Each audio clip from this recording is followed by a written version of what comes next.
gang's all here again. I'm Jeff. Tom. I'm Kim. And this is the Three Old Reds Fans podcast coming to you from Shea Generette Poolside on a lovely Monday evening in Reds country. The rest of the world's getting ready to watch the Home Run Derby, and we're here talking about the Reds. We are just a short drive from our good friends at Beans in the heart of Cedarville, that famous birthplace and final resting place of Reds pitching legend Bumpus Jones. As always, Big Reds, welcome to our many new listeners and our longtime fans. We now have 1,010 followers on Podbean. We have people listening on other, on the iTunes and the Apple Podcast app, other platforms out there, Spotify, different places. We've now had downloads in over 40 countries that we know of. The UK being number 2, and suddenly, out of nowhere, in third place now, Russia. I don't know if it's bots or Putin influence. Yeah, I don't know, but Russia. Well, we were huge in Switzerland. We've got Russia. We got some fans in Russia, like or at least one who downloaded every podcast. I don't know. We got a couple over there at least. Maybe many. Russia with the bronze. Yes, Russia with the bronze medal right now. And 40 states now. California number 2, followed by Kentucky, followed by Connecticut and Kentucky. So we got some Reds fans in Connecticut that are into this. Yeah. I'm sure it is.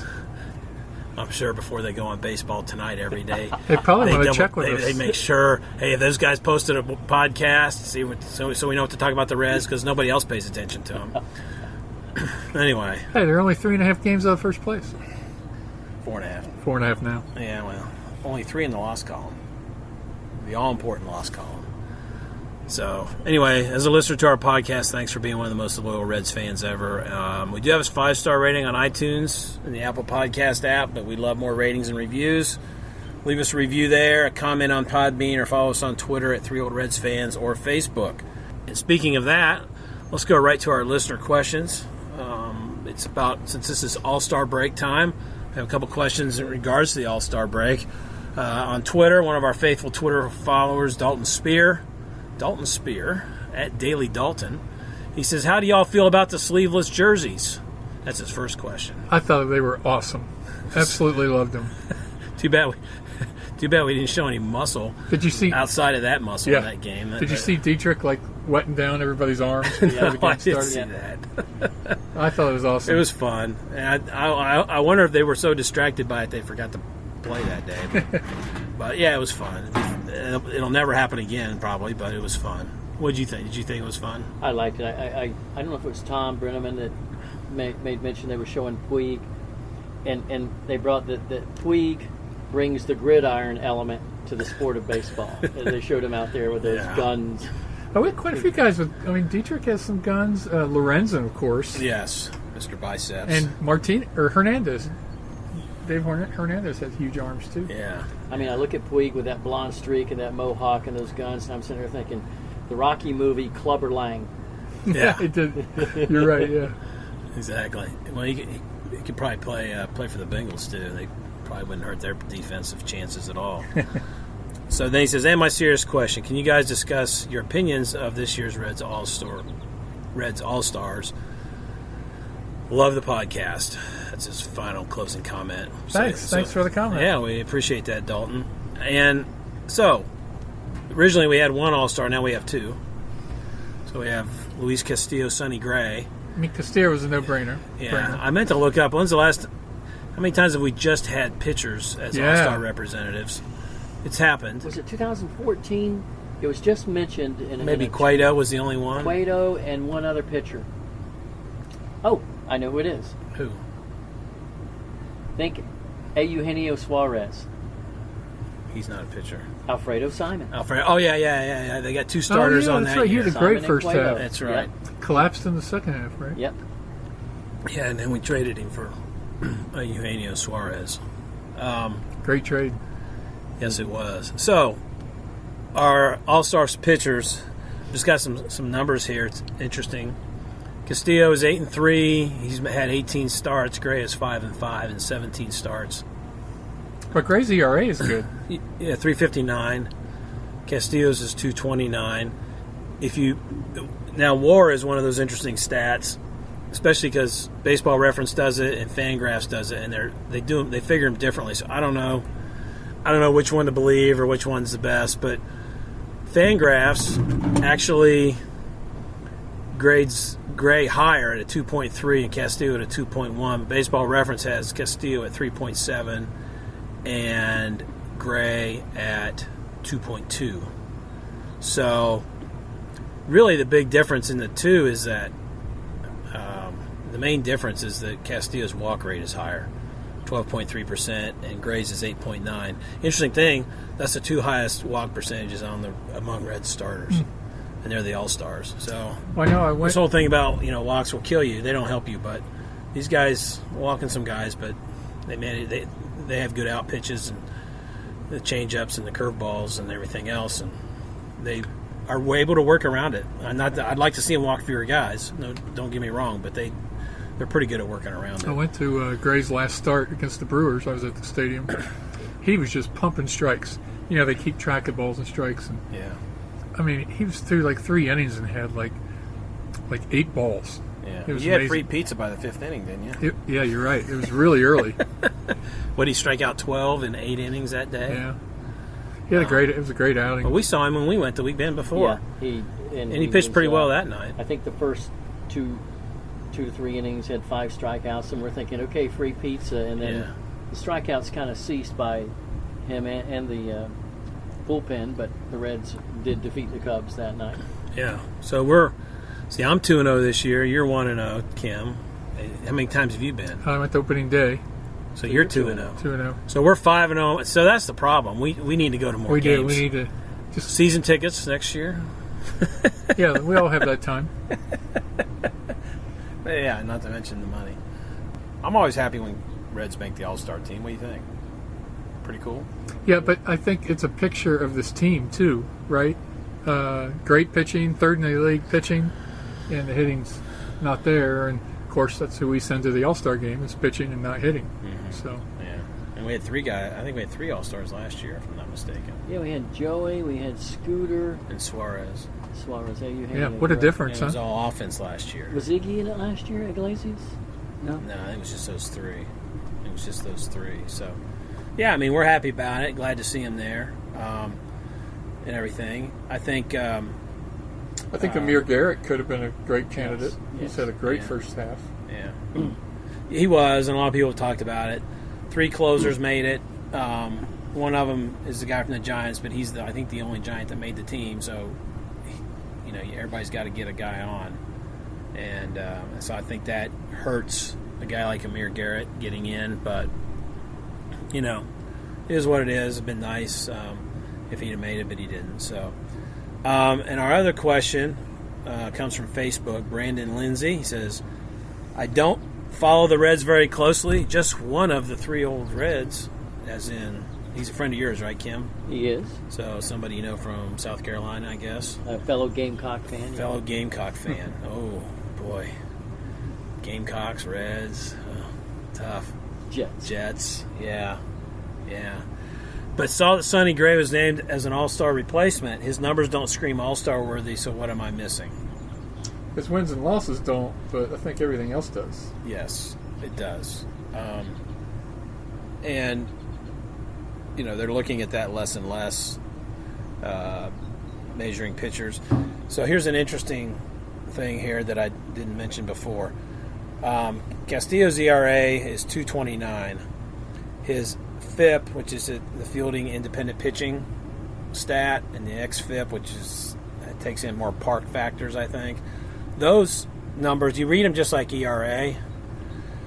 But Castillo's are 3.66 and 3.78, so higher than his ERA. Gray is 3.59 ERA, but then his FIP is 3.35 and his xFIP is 3.48, which means he's pitching better than his ERA. For those who know a lot about these numbers, that's what they say. And for Castillo, he's pitching worse than his ERA. Which in a predictive analysis of it, which is what they try to use these numbers for, that says Castillo's ERA will come up, which 2.29, I mean, that's pretty low. Not too many guys ever have an ERA for a season like that. If he stays under 3, he'll have a good second half, pretty good second half. Whereas Gray, the numbers suggest his ERA will come down, which it has been coming down in probably the last, His last two starts are really good. Yeah, at least the last couple for sure. And so I think he, Scherzer backed out. I mean, Scherzer's an obvious all-star. They look around. Sonny Gray was right there probably with a lot of other guys. I was a little surprised when I heard he first made it. Yeah, I was I'll be too. honest I mean, with I you. was, yeah. But I agree with Tom. You take out the wins and losses, and again, his first couple of starts with the Reds, he pitched well. The team just didn't hit. No. But he is, I think, in the top 10 in strikeouts per 9 innings. He's in the top 10 in hits allowed per 9 innings, and I think he's in the top 10 in FIP. Right. And you just look at that and just say, what other starter? Because I was thinking, okay, Amir Garrett, but they went starter for starter.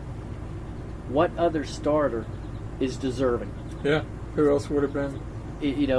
Gray doesn't stand out to a non-Reds fan, I wouldn't think. And again, I'm a Reds fan, and it surprised me. But having said that, a baseball fan, who else stands out that could have been there? Yeah, I haven't heard anybody gripe, so-and-so got snubbed because Sonny Gray got picked. Right. And I didn't see anybody that I thought got snubbed, and nobody else is fussing about somebody getting snubbed either. So that's probably true. So we feel good about Sonny Gray being on All-Star team, Luis Castillo. I don't care if they pitch or not, but it's fun to see him pitch, but at the same time, I'm not always I'm not always big on my pitchers throwing in All-Star. They're both eligible to pitch. Right. Yeah. Yeah, they both probably can. They both might. Don't let them go more than 2 innings. How many pitchers do they carry? The starter usually gets a couple, and after that it's one. Nobody gets more than one. How many do they carry on an All-Star team? Do you guys know? It's like 35 now, isn't it? I mean, pitchers. Team? Pitchers. I don't know how many pitchers they carry. I don't Probably know not as many as the Reds do. I mean, you think it's like 6, 7, 8 pitchers maybe? No, it's more than that. Is it really? Yeah, it's more than that. It's double digits. I'd have to look that up, but I'm not going to right now. But you could look it up. I'll look it up. So, all right. So here we sit. This part of the season, All-Star game. We're over halfway through the game. So, if you remember, not too long ago, we had a 6-game winning streak. And we're driving to the Cubs. We're riding to the Cubs game that night, and they were just lost 4 in a row. Yeah. And I said, "Well, they're 6-4 in their last 10." That was my glass half full look at the world. So here's what I did. I looked at this today, and I thought, what have they done since they started that 6-game winning streak? Not that they're going to have more 6-game winning streaks, but they might have a couple 4 or 5s. Since then, they're 11-8. If you start with the first game of that win streak, they're 11-8 in their last 19 games going into the All-Star break. 3 games over 500. Obviously, you can do that math. That's a .579 winning percentage. Okay, so bear with me here. So right now they're 41-46. They're 4.5 games back, 3 in the loss column in the division and in the wild card. Lots of teams to jump in both instances. The last show we did, they were 8 back and 7 back. 8 back in the division and 7 in the wild card. So they've cut that in half. With 75 games left to play, if they were to play at a similar winning percentage, which I can't get it exactly the same, but let's say .573, they would have to go 43-32 to play at the same rate that they've played at the last 19 games. That would get them to that would be 11 games over 500. That's a lot of series they have to win. Exactly. That would mean a final record of 84-78, which would be a .519 winning percentage. And the Cubs are currently 47-43 in first place, .522, same as the Phillies, who are now number 2 in the wild card. So that means if they get to that, if they play that well, they would finish with roughly the same winning percentage as the Phillies and the Cubs have right now, because they're both 4.5 games behind them. Of course, we don't expect with Cubs, and we don't expect everybody else to play like 500 ball and let the Reds catch them by playing 11 games over Right. necessarily. So the thing is that even just playing that much better, or playing the way they have the last 20 games, gets them to 84 wins. Does that feel like enough to get into the postseason, either as a wild card or win the division? It's really close. 84. Yeah, I don't think. I think we have a better chance. I can only go on where we're at right now. We have a better chance of the division than we do the wild card. I agree, because that West division, with the Dodgers running away with it, those second and third place teams still have a lot of wins. Yeah. So, yeah, they're in the same boat. Both of them. More teams to pass in the wild card, fewer in the division. Right. So that's where you go. But do you think 84 is enough to win that division? You think 84 and 78 can win the National League Central this year? If things continue as they have the first half, yes. It could happen. That's a big if. If the Brewers and Cubs don't get hot, right? Right. So Cardinals don't seem to be a factor. I don't know. No, I don't know. I think the Brewers and Cubs are the favorites. Yeah, I think so. I think those are the two teams. And I think the Brewers will do something to help their pitching. Their starting pitching. I think they will. They've done that in recent years. They're a candidate for Tanner Roark, yeah. Which I can't believe we'd trade him in the division. No, I wouldn't. I'd be shocked. So all I have to say is play it the same way they've been playing the rest of the year, the way they played like the last 19 games since the beginning of that winning streak. That gets you to 84 wins. If it takes 86, 87, then we're talking about being a 600 ball club the rest of the year. So, that's that. I think the talent is there. Yeah, is it possible? Yeah, if they start hitting the ball. But Puig's been tearing it up. But daggone, Dietrich can't hit anything right now. Casali's terrible right now. Yeah, Dietrich's like 230 or something like that. Yeah, 220s. And Casali's not hitting. So you got nothing in the bottom of the We say Puig's so hot, and he's still hitting 240. He's in the 250s now. But he's been hitting over 300 for the last and so is month. Joey. And Joey's been better. It's just, I don't know. I mean, they did run into... It would have been nice not to get swept by the Indians, but I mean they did face two really good pitchers. They did. Yeah, I mean they definitely put better. They definitely put better pitchers on the mound than we did those 2 days. Well, look, it's the Goodyear blimp going over our podcast. We're looking outside of it. Serial Reds fans. It sounds just like an airplane. Well, Senzel has been our most, dare I say, consistent hitter. I mean, Suarez in the first 50 games, he hasn't out-hit Puig in the last 6 weeks. I'm just saying, since he's been here, I think he's my most consistent hitter. Iglesias has been the most consistent hitter. He's hitting 290 That's true. something. I would have to say, I think he's down to mid-280s now. He's kind of cooled off a little bit. I think we've gotten all out of him. I know Tom's going to say my man crush. Winker just hits the ball incredibly hard, but right at people. But if we can get Senzel and Winker,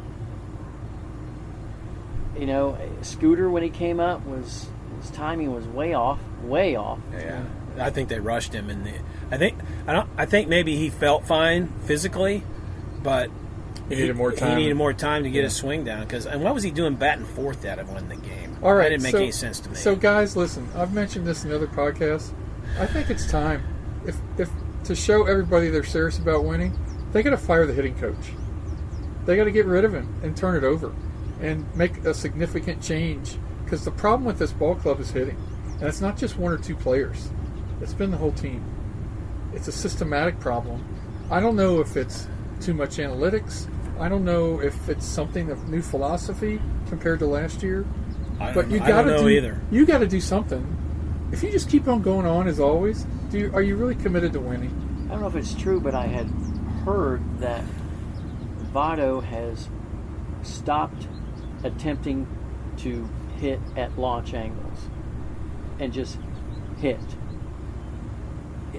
I don't know if it's true or not, but we have seen the change in him. His stance a little bit. Been a singles hitter, but goodness, and Billy Bean, Just get on base. Yeah. Just get on base. Yeah. Well, that's yeah. Do you guys agree? You need guys getting on base, but this team cannot. This team has got to hit home runs because they cannot piece. They don't piece rallies together. How often do they get 3, 4, 5 hits an inning? They do it one game where they'll score 14 you runs. You can count on one hand probably how many times they've had more. I mean, I'm probably exaggerating, but they don't score many runs unless they're hitting home runs. Yeah, and somebody so gets a single and somebody gets a home run. Yeah. So I think that's the issue, or solo homers and stuff. And so do you guys agree? Do we fire the hitting coach? I don't know if that's the answer or not. I mean, I really don't. I don't know enough about. I mean, I think at some point possibly yes, but I don't know. I don't know what the deal is. I don't know if he's messed them up.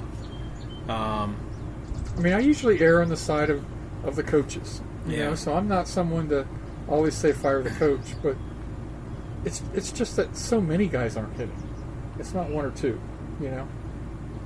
Yeah, I mean, what's happened to Peraza this year?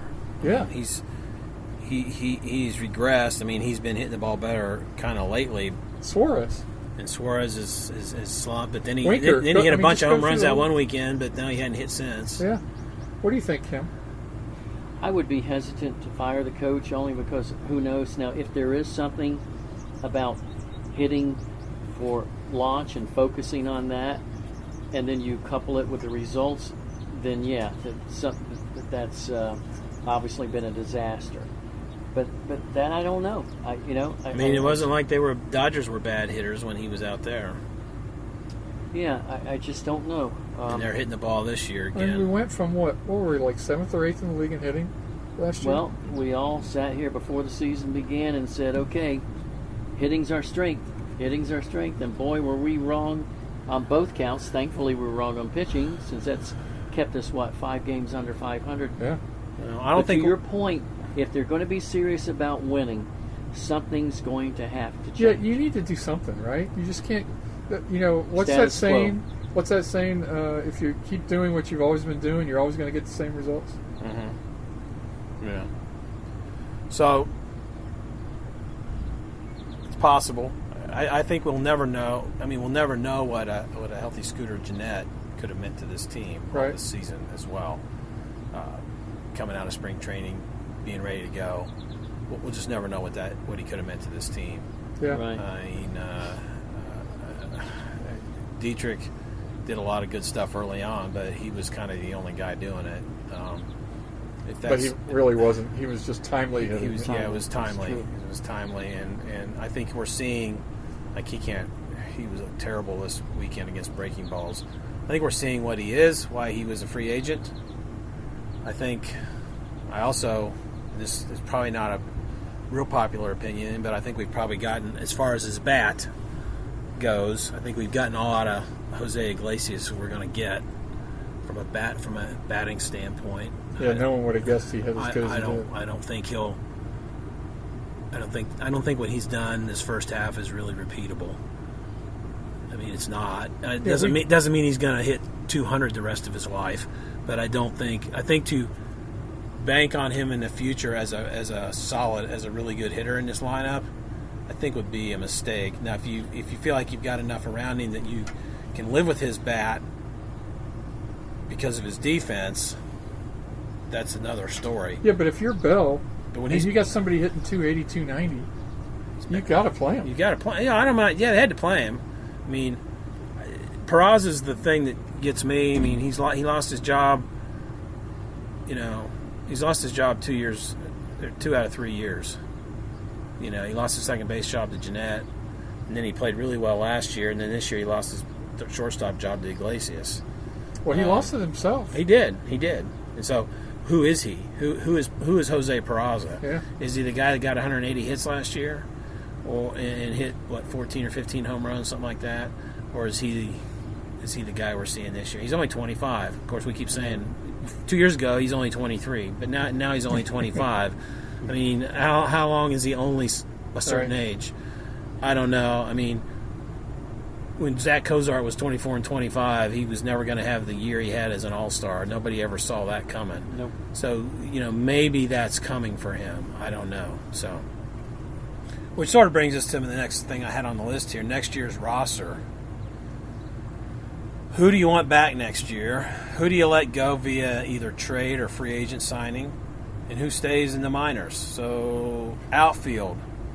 The guys that are playing in the outfield right now are Winker, Senzel, Puig, Irvin. And by the way, I will say this for David Bell, that 3-game series with that weekend with the Cubs with all the left-handers, and he decided, I'm going to play Phil Irvin.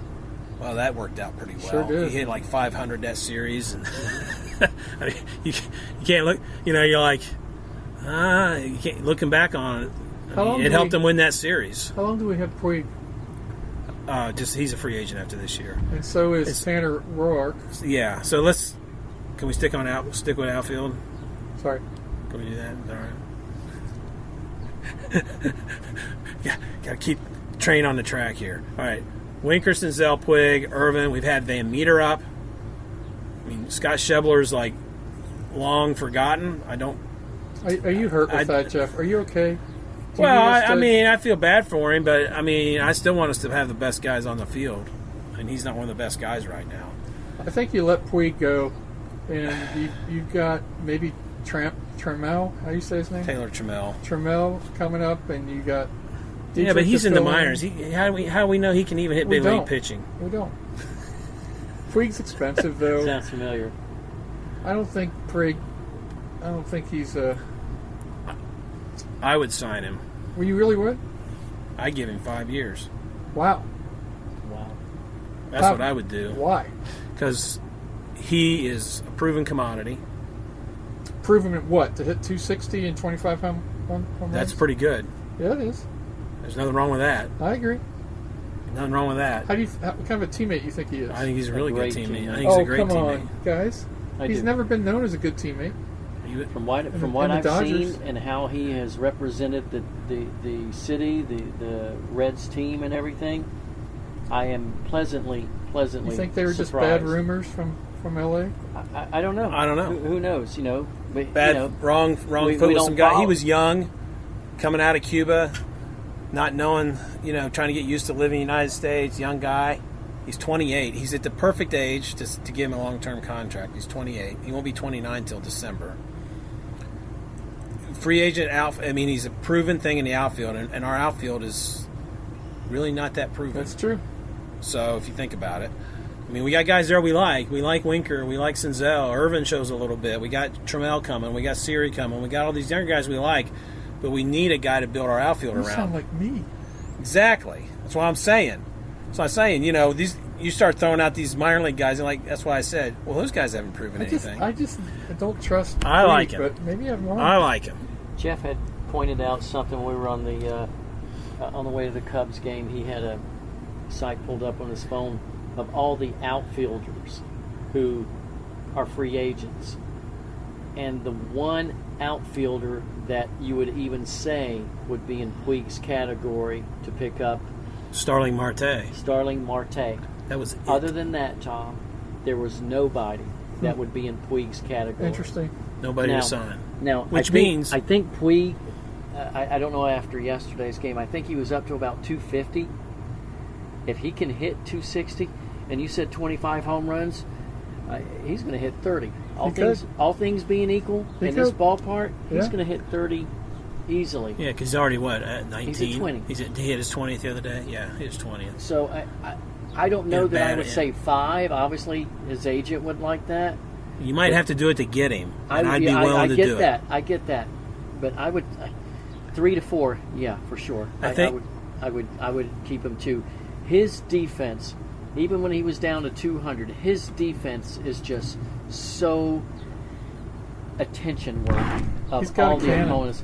I like his heads-up base running. He's done a few games too. The game we were at, a little dunk into right field or something. No, he had to go to his right and picked it up, and the guy, the hitter, rounded first and took like 3 or 4 serious steps. And, Winker, Senzel, anyone else, they're going to quickly throw the ball in. Puig just stands there he's got the ball cocked like he's going to throw it, and he just puts his arm down. Well, he waved him with his left arm. Say, go ahead. Go for it. Go ahead. He actually, with his glove hand, waved him towards second. The crowd just loved it. And that reputation of his outfield has probably saved us quite a bit. I don't know how you measure it, but it saved us quite a bit. Bottom line, nobody runs on him. I would look to keep him as well. Yeah, I really would. I would not have guessed that last year when they traded him. But no, I do think he wants to get paid. I will say that. I'm pretty sure he wants to get paid. Yep. You know, like he's going to probably, unless the Reds come through and say, we'll give you 5 years and really give him a really good offer, what seems like would be competitive to him. Does he love Cincinnati enough? Is he willing to do that? Does he not want to go through free agency? At the end, at the least, they have to make a qualifying offer, which means if he accepts it, they get him for 1 year for that amount. Because if they make the qualifying offer, which probably be around last year was around $18 million for 1 year. If you make that and then he goes somewhere else, then you get some compensation and draft picks for it. So you at least get something back. Well, you mentioned Trammell and Siri. Okay, the thing with let's say that Winker bounces back. Let's say Senzel has the type of career that he's had all along. I'm going to transition a little bit to the infield. If Scooter doesn't come back after the All-Star break and hit 330, I don't see us keeping him. I have no clue, but I don't see us keeping him. That brings Senzel to the infield. You have a spot open for a Trammell or Siri. And so that allows you to have the young minors to come in with some veterans beside. Well, my question is, do you want to spend $18 million on an outfielder? Yeah. Or you want to spend it on a pitcher? Well, with what I'd spend it on an outfielder. I mean, you would? They've already, yeah, absolutely. I mean, if you got a choice between spending on solidifying your starting I would rotation. would you pay $18 million for Yasiel Puig or Tanner Roark? I don't know how old or Alex Wood. Is. How old's Roark? He's 32, I think. Then no, I wouldn't spend on him. Something like that. Anyway. I mean, we all know pitching's more important than an outfielder. Well, I don't know. We got all this pitching, and we're 41 and 46. Come on, you guys all know. I don't know, Tom. I don't call him just an outfielder. You hear it's all about pitching, but it's not. It's about balance. It's about hitting and pitching. We're seeing that right now. And the Reds, the big red machine. I was wrong, and when Jeff brought up the stats about how effective that pitching staff was back in the mid '70s with Gullett and Billingham and Nolan, thinking, okay, those guys were more effective. Even Freddie Norman, they were more effective than I realized. Here's what you got, talking about signing guys, our own guys who would be free agents, and looking elsewhere, and maybe making a trade and doing a sign and trade thing like we did for Sonny Gray last year, which was a great move. Reds' estimated payroll this year is $129 million. Right now, they only have $57 million committed to next year because of the number of free agents they have. So 72. That is what, $72 million difference about? Is that right? Did you just do the math there? So out of that $72 million, and if you have room for your payroll to be even more next year, maybe be 135, 140, there's room for that because. Well, listen, I'd sign everybody if I had the money. Well, I know. It's just, I know. Well, you got to make those decisions. All right. Roark, Jeanette, Wood, and Puig are all making between $9.5 and $10 million. All four of them. Hernandez is $2.5. Jose Iglesias is $2.5. Jared Hughes is a couple million. He's got a $3 million club option if they want to keep him. They can keep him for $3 million. The Matt Kemp salary goes away, and Zach Duke, we were only paying him $2 million, so that really doesn't matter too much. So that's what you're looking at next year. I mean, there's a lot of money. There's over half of their current salary is in play for next year. So what are you going to do with it? And I'd be fine with giving Puig that kind of money for that year. I really would. And I don't think you're going to see Jeanette back. I think if they would have I think if they were gonna, do you feel like if they were gonna re-sign him, they would have already done it, like before this season? Yep. Isn't that? The injury curtailed his leverage. Yes, and we don't know what, and it might get Alex Wood for really cheap. Exactly. Because we talked about that he last may not time. even come back this year. Now his back's bothering him. yeah, well, he's doing a rehab. Yeah, but his back hit back tightness the other day. Yeah. After the start the other night in Columbus.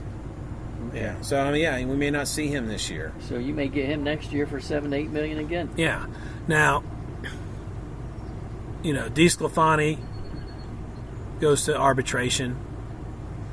He's only making a little over $2 million. He would make more money if they keep him. Lorenzen is making 1.9. He would go to arbitration.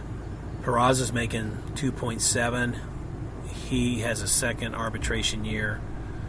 Casale's making $950,000. He has a second arbitration year. Barnhart, Rizel, Suarez, Gray, and Votto are under contract for next year. Those are the only 5 guys right now who we know for sure what they're going to make next year on this team. Votto, Suarez, and who? Iglesias, Rizel, Iglesias, and Barnhart. Those are the only guys under contract for next year. Iglesias, the rest, I thought he was one and done. I said Rizel, Iglesias. Rizel, I'm sorry. I Jose. The rest are free agents or arbitration. The free agents are David Hernandez, Jose Iglesias, Jared Hughes, Tanner Roark, Scooter Gennett, Alex Wood, and Yasiel Puig. DeSclafani and Dietrich have one last arbitration year and are free agents in 2021. So that, and Winker's pre-arbitration, Garrett's pre-arbitration, Luis Castillo is still pre-arbitration for 1 year. Those guys can't go to arbitration next year, so they're not going to make any money. Although the Reds could come to Luis Castillo, like they did Suarez and a Barnhart, and say, hey, let's get you under contract for the next 6 or 7 years. And they could do that. It's riskier with a pitcher, but they could do that. In the interest of time, go to infield. You talked about the outfield. How about the infielders? Who would you bring well, up? All right, we know the corner fielders. Votto and Suarez are set. Who's the double play combination next year? That's a great question. Barring something unforeseen with Jose Iglesias in the second half, I would do my best to get that guy there. I would say that unforeseen, I would say that unforeseen is probably something that's going to happen. I don't think he's going to hit. I don't think he's going to keep hitting at the same pace. If he bats 250 to 260 with the type of defense that he has, remember where we were the past couple of years up the middle on defense. If he can hit 250 to 260, which is his average, maybe even a little bit better than that, I try to sign him. Well, that's the eternal. The big question is always is what are you willing to trade off for offense defense, right? There's always a combination of Peraza and or Senzel to fill in at second. I mean, as good as we feel about Jose Iglesias as a hitter right now, he still is a below average offensive player in the National League. The overall numbers, he's still an overall below average offensive player in the National League. And that's why I mentioned his defense. Yeah, I agree. Because, he's batting 282, but his on base is only 315. I mean, he doesn't walk much. No. 4.5% of the time he walks. He needs to do like Dietrich and lean in. Yeah, he needs to get hit more. Did you see that stat for Dietrich the other day? 18 homers, 18 singles, 17 hit by pitch. Yeah. That's a stat line I've never seen in my life, and you'll probably never see again. Oh. His slugging is 390. He just he's got a good batting average. He's been a timely hitter. He's got like this crazy runners in scoring position stat, best in baseball. But that's not sustainable. I mean, he's not going to do that forever. So I think the big question for me in the infield is Jose Peraza.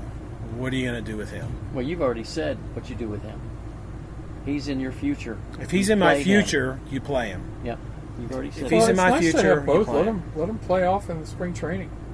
I mean, Iglesias would be a great backup utility guy. He's a great utility guy, and for sure. I mean, look what. Well, that's what we expected him to be. Right. To be this year, and then he had to play every day because Scooter got hurt. Right. Well, that and Peraza. And has Peraza done nothing. did that's why nothing. we got Dietrich at second a lot. Yeah, but still, even with, even with that, because nobody in the organization, there's not a shortstop who's really ready. I agree. To come up. I agree. There's not a defensive whiz, a guy that can hit. Now, there's some couple guys down there that they like, but they're not there yet. And so that's the big question. If Jeanette and Dietrich weren't on this team next year, I think I'd be okay with that. I don't disagree depend on what they get, but I think I'd be okay with that. Just because, again, that frees up a lot of money, and you go out and you spend. You can go out and find something. Yeah. Although, you have to say, Scooter was second in the batting title last year. I know. So, I mean, that's how many people are like that in major leagues? If Scooter had not been hurt and he's batting 310 to 320, like and he's doing like he normally has, my answer is you keep him. Yeah, but we don't know what he is anymore. And that's not his fault. But that's just really. Yeah, it's kind of sad, really. It is. Yeah, I mean, 2 awesome seasons. I like the guy. Yep. And everything, but we don't know what he is. He's a good representative too. Yeah, and I think Senzel's in center field opening day next year because I really don't think the Reds are going to get Trammell or Siri or anybody else like that to the majors that fast. They're both. I mean, we're looking at AA. What level is Trammell? He's in AA. I could see him at some point next year. If they move him up to AAA here and let him play some of this year at AAA and a little bit of next year and then maybe getting a shot, just depends on what the big club is doing and what they need. They've been giving Phil Irvin a chance, but I just feel like he's a fourth outfielder. I can't believe they think of him anymore. It just feels like they don't think of him as any more than a fourth or fifth outfielder. I agree. When you try to figure what do the Reds, when you're trying to read their mind a little bit, I think they think Winker's a starter if they can get him, if he can come around against left-handers. I think you're right on Irvin. I think the general consensus we all had that night we went to the game was if Tucker Barnhart hadn't got hurt, Irvin was back on I-71 going back to Louisville. Yeah, he was. And, he certainly was. Okay. All right. So Dietrich, Farmer, utility guys, maybe not. I don't know. Barnhart, Casale, it wouldn't hurt to get an upgraded catcher, to be honest with you. I mean, they went after Real Muto, didn't get him. So I really think I would not be surprised to see them try to upgrade catcher this year. Yep. Now, they like Tyler Stevenson, but he's still more of a AA guy right now. I don't know. I mean, really, AA and AAA, there's not a lot of difference. Guys come up from AA in the past. Luis Castillo came straight from AA. Guys have done that. Guys have been in AA, short stint at AAA, and come up. It's not unusual. It's not a lot of difference, but we'll see. I think like I said, if you think Peraza's in your long-term plans, he plays almost every day the rest of the year. Senzel plays every day. Puig plays every day. You sign him. Winker obviously should start every game. There's a right-hander on the mound. And if it's not a really good left-hander, especially if you sort of drop in the standings a little bit, you got to get him some experience hitting left-handers. I think this is a make-or-break year for Winker. This could be like a Schebler year for Winker. If he plays all season and peters out. It could be. I think he's a better hitter than Schebler. I think he's a better hitter. Seems to be, but it's not showing up in the stats. Well, it certainly didn't for a while. I mean, he has been hitting the ball better lately, but most of them have. It's just still not clicking all the way around, right? Yeah. Okay. Well, let's revisit our trade of the century. We've talked about the big trade with the Astros in '71. Last couple shows. Last time we talked about Cesar Geronimo, and 2 times ago, and then Ed Armbruster last time. This time we talk about Jack Billingham. He was one of the third of 5 Reds who we got in that deal for Tommy Helms, Lee May, and Jimmy Stewart. So Billingham pitched in parts of 13 seasons, debuted with the Dodgers in '68. Did you know that? He was then drafted by the Expos in the expansion draft, and then they traded him to the Astros after the draft to complete an earlier trade. You remember when I used to have the for future considerations in a trade or for a player to be named and all that? They don't do that anymore. But so anyway, for his career, he 7.4 WAR, which isn't really that high, but that's what he did. His career record was 145 and 113. He had a career 383 earned run average. Why were the Reds interested in him? Well, Houston wasn't very good then, right? But they had some players we wanted. In '71 with Houston, he won 10 games. He was 10-16 on probably a pretty bad team. Had a 3.39 ERA through 8 complete games and 3 shutouts, which nobody ever does that anymore. So that is obviously why they had interest in him. He's been in the league 3 years. He's still a younger guy. He wins 339 earned run average, guy we liked, and probably pitched pretty well against the Reds a couple times. That was always one of Sparky's things. If there's a guy who's pitching well against you and you have trouble with him, go get him. That's why you got Fred Norman. I've heard him talk about that. Who do you think was the number 2 pitcher on the Big Red Machine? Who do you think was the number 1? Gullett was number 1. Yeah.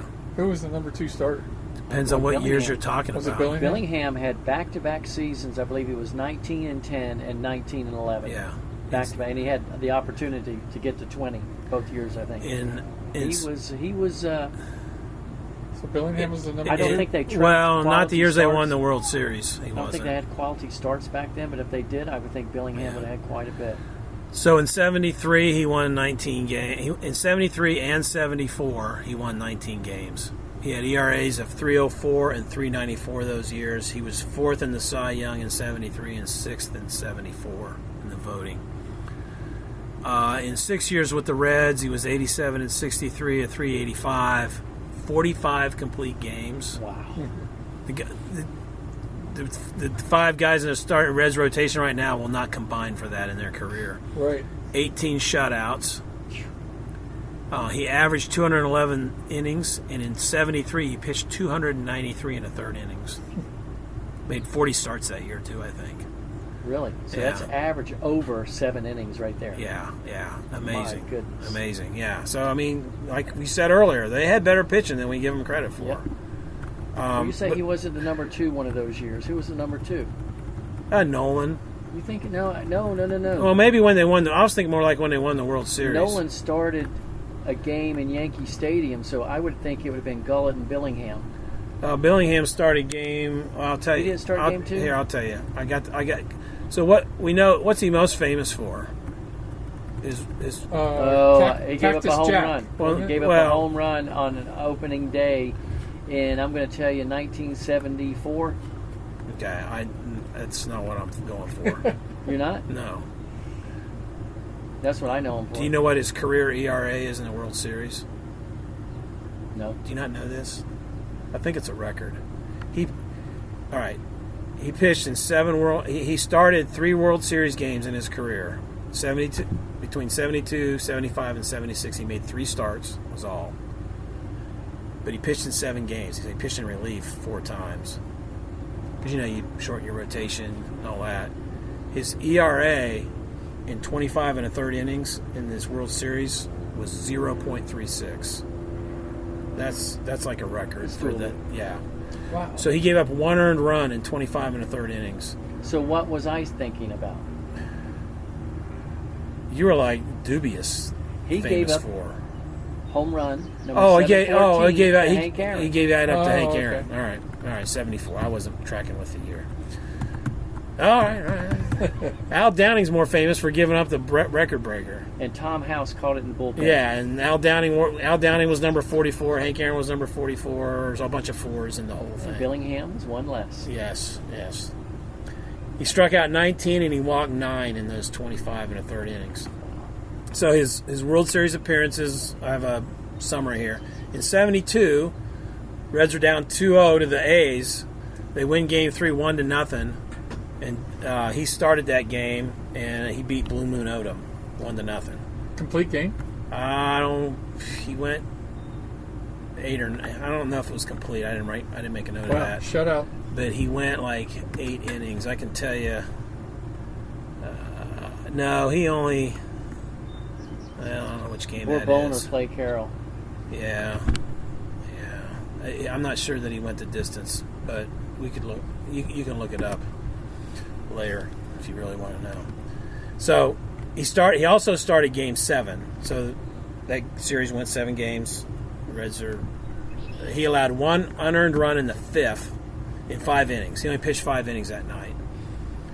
Allowed 1 unearned run, and then Bourbon came in the 6th and gave up 2 runs, and they got beat 3-2. He gave up back-to-back doubles to Gene Tennis and Sal Bando, and they got down 3-2 and got beat. So Bourbon came out of the bullpen and blew it for him.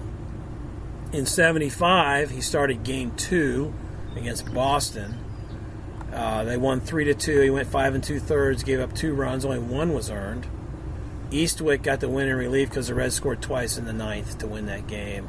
Single RBI, single by Concepcion, and then Griffey doubled him in. And that won that game in the 9th inning for a walk-off. He pitched 2 more times in relief in that series. In 76, he won Game 2 in relief of Fred Norman. So both of those series, he pitched Game 2. Norman was the Game 2 starter in that series. Interesting. He entered in the 7th with 1 out and the bases loaded. Norman gets in trouble in the 7th. Loads the bases. Billingham comes in. He gets Thurman Munson, grounds out, lets 1 run in. And then he gets Lou Piniella to ground out to end the inning. Then he threw 2 perfect innings, and the Reds won the game in the bottom of the 9th against Catfish Hunter. Doggy. Yes. Against Catfish Hunter, who pitched in a complete game. Well, he 8 2/3 because it was a walk-off. Another walk-off. Billingham's involved in all these walk-off games. With 2 out, Griffey reached on second. He reached base on a throwing error and got to second on it on an error on shortstop Fred Chicken Stanley. And then they potentially walked Morgan, and then Perez lined a single into left field, and they won the game. A hard single is that. Yes. Mr. Clutch. Yeah, Mr. RBI. So then they traded him to Detroit in 78, and then they sent him to Boston in 80, and then he soon released after that. So that's Cactus Jack. Episode 42, uniforms. Of course, the most recent Red to wear number 42 was the entire team. Well, didn't Griffey change his number first? Wasn't that the first one that had the idea? Did he have the idea? Yeah. I didn't remember that. Yeah, I think he had the idea when he was playing for the Reds. Okay, all right. So what year was that? How long have they been doing the Jackie Robinson 42 thing? They had to wait. Was it Rivera for the Yankees? They had to wait for him to retire until he was like there was a player, and it may have been Rivera. I don't remember. He did wear 42. Had to wait that sounds right. for his number, him to be done, and then they did not issue the number. So again. nobody else was giving it out Correct. At some point. Correct. Don't give it out when everybody else is out.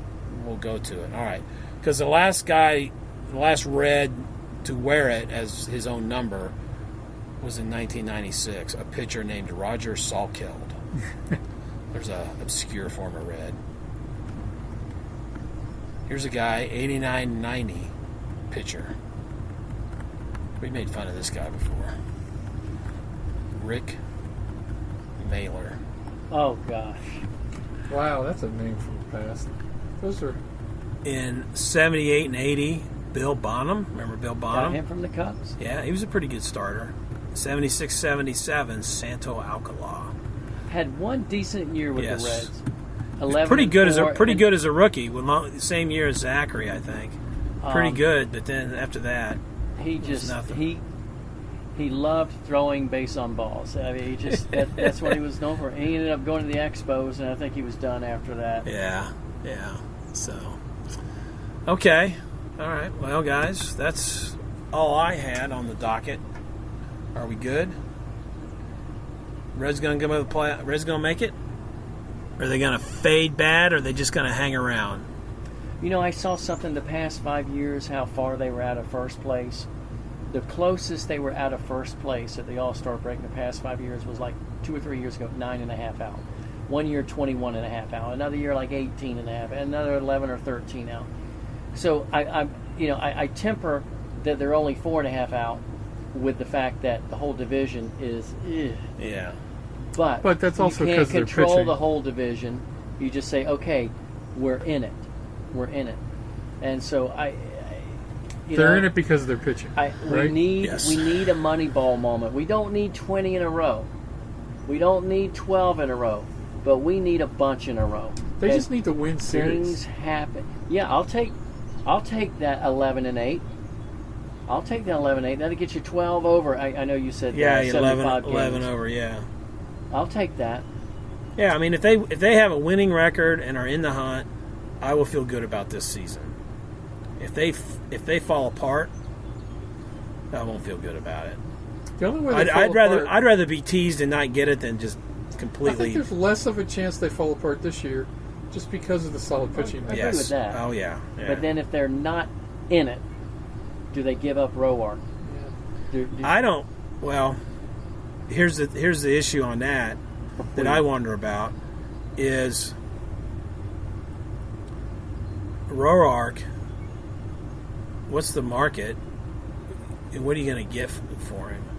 I mean, I know. I agree. I don't think you get much. He's not for a top tier him. starter. You're not going to get. He's a third, fourth starter Right. Oh. at best. So what can you Remember, get? Matt Harvey was looked at strongly by the Cubs, and so there may be a team out there that says, you know what, we'll take the. If his next 2 starts have build upon what he's done his last 2 to 3 starts, there'll be interest. Yeah, but to Jeff's point, what would you get for him? No. I What don't would know. they give you? I mean, don't know. the Cubs might have strongly looked at him, but the Cubs might have not offered anything of value. Well, how could you I mean, blame them you're not after going to the get way they gave away Chapman. I don't think you're going to get a top 10 prospect I don't either.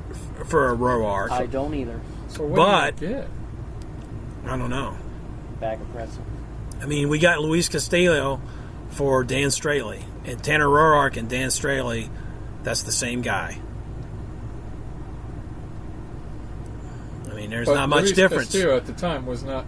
Well, anything the proven. Reds had scouted and really liked him and really liked Remember, he him. came straight up from Double A. He Right, I didn't remember pitch that. They Double A. really liked him and they wanted him. It's a Mario Soto protege. And if they find a guy, if there's a guy out there like that, whether it's a pitcher or position player, that they think a team is undervaluing and they're like really high on him, and they want a guy like Roark, they might do that deal. But I not wouldn't give mind him seeing away. The Reds signing him for an extension. I would not mind it at all. Oh, he would. I think he could get a. If the Reds offered him, he's making $10 million this year. If they said we'll give you, we'll give 12 you. million. No, he's making 10. I know, but say Right. say Oh they yeah, offer yeah, 12 yeah. million Yeah, that's for what I was 3 going to say. years. That's exactly what I was going to say. 36. I'd do it. That's probably a good deal for a number 3 starter. Yeah, 2 or 3 years. We'll give you $12 million a year. You want to stick around, be part of something that we and think we'll is let you go getting 6 better. 2/3 twice a year. Yeah. Yeah. And you mean that might be a thing where a guy like him might say, I want to go pitch somewhere where they're going to let me throw more innings. I don't want to stay here. I will say But- this. You read Sonny Gray and his comments about Derek Johnson. You look at the Brewers last year with Derek Johnson. If I'm a pitcher who was looking to really strengthen my repertoire and thus my career, hold on to Derek Johnson. Yeah. Do not let that guy go. And fire Turner Ward, according to Tom. You got to consider it. Yeah. Yeah. All right. Well, it's a beautiful evening. That pool over there is going to waste. The unit turned off, so Oh, the air conditioner just turned off. start over. If the buzz, if there was a huge buzz in the background, that was the air conditioner. We're sitting out on the deck, enjoying the sun and the evening and the nice evening. Beautiful night for baseball. So stinking hot here last week, and now it's Home run warm, hitting contest but it's not tonight. oppressive. Right? Oh, home run derby. Yeah, who you got in the home run derby? I got that guy for the Mets, that rookie. What's his Alonso. name? Yeah, Alonso. Pete Alonso. He's I'd a love to stud. see him win it. He's a stud. That'd be cool. Or Josh Bell. Yeah, Yelich backed out. No, I don't want to. I don't want to see Bell win it. I don't want Chris any, Cross would be too happy. Yeah. I don't good want any point. no Pirates. We don't like the Pirates. Okay, I'm with you. If I was the guy who got to pitch to Josh Bell tonight, I would pitch him inside. Have Hurdle on the mound. He'll plunk him. Did you see how Madden got mad at him the other day? Yeah. Did you see They that? said he wasn't mad at Hurdle. I don't know how you could. I don't know. Who was he else it mad would at be. then? He was pointing to the dugout, wasn't he? Did they not? Was it the Bat Boy or who was he mad at? I would have figured Yeah. it was Hurdle, but someone was saying it wasn't Hurdle. But that's the Pirates. That's the Pirates. Despite what Chris Cross says, that's the Pirates. Stats don't lie. That's right. Where else can you get hit by a pitch every other inning? Okay. All right. Well, let's wrap it up. We'll be back. Hopefully, this next time we're back, the Reds have gotten off to a good start here, continued the way they've been playing in the so-called second half of the season, even though we are already into the second half. But I think if by the 1st of August, the end of the trade deadline, if we're still hanging in there 2-3 games out and a couple games out in the loss column to first place and maybe jumped a couple people, Jeff, if we're that's 2 what to you got 3 to be. games out, That's what at the I beginning of want to August, see. We'll be 3 happy old Reds. We sure will. I will be. Yeah, something. To Change the watch. podcast. I haven't watched a lot of August baseball in the last couple years.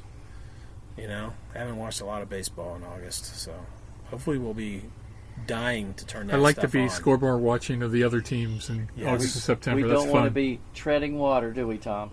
Treading water is scary. Sink or swim. We're going to swim. I don't want to hear the word rebuild ever again. Yeah. All right. Well, let's wrap it up, and we'll see you next time. With that said, go Reds!